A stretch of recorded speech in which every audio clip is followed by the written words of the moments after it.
Your in-laws want to spend alone time with your baby, even though they haven't respected one boundary. For example, when your baby was born, she had to go to the NICU. So you said no visitors while she's in the NICU. We just want to give her a fighting chance. Your family respected it. His family, your husband's family, your in-laws pushed and pushed until your husband caved and they were able to come.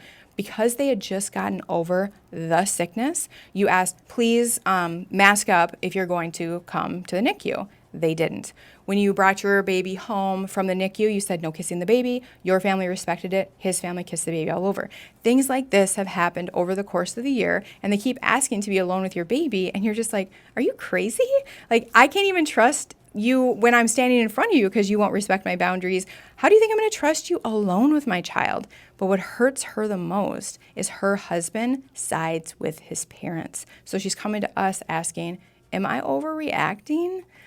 No, I don't think you're overreacting. We have to trust whoever we release our baby or our children to. I want to clear something up though. You keep saying boundary, but I think you are confusing a boundary and a request, which is totally common. It's what I did for 30 years.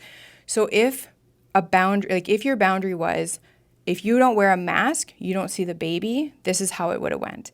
You would have been at the NICU, your in-laws would have showed up, they would have known your request, please wear a mask to see the baby. If they would have came in or tried to enter that room without a mask, your husband would have stepped in front of the door and said, oh, sorry guys, no mask, no visit. He would have been changing his behavior to mind your line. That is a boundary. A boundary is all about your behavior, changing your behavior, not changing someone else's. And you don't need someone else's buy-in. You don't need someone else's respect in order to honor your boundary. So there's a huge difference. And hopefully you're going to be like, oh, this actually feels a lot better because I have a lot more control. Same thing with kissing the baby. He would have scooped the baby up, said something nice. I've said secure the bond scripts for that. So now, now that I'm clear on what a boundary is and what a request is, I would go to my husband and I would say, babe, I know you want your parents to be alone with Lily, just like my parents do, or, they're alone with her. I think the biggest difference is that my parents respect our requests versus your parents don't. And I think that's on us because we don't follow through by minding our boundary. I would explain the difference for him so he understands the language and what you have to do in terms of action.